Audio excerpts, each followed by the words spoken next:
Diba? Nagkikwento ko yun pag nagugupit. Ano po? Nagkikwento. Kwentong barbero.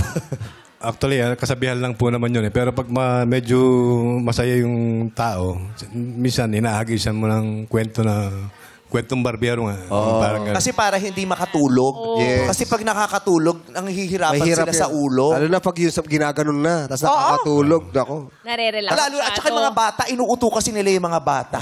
Opo, mahirap po manggupit ng bata eh. Kasi talagang Malikot. usually malikot, umiiyak.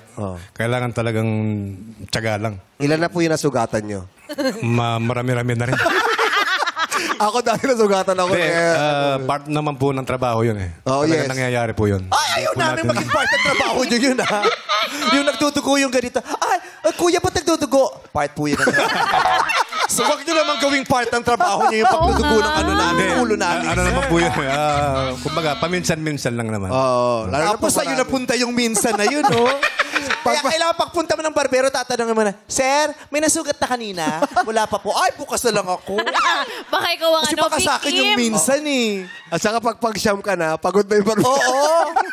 Diba? Tatanungin mo, may nasugat na. Meron. Ay, ako na, may nasugat na pala.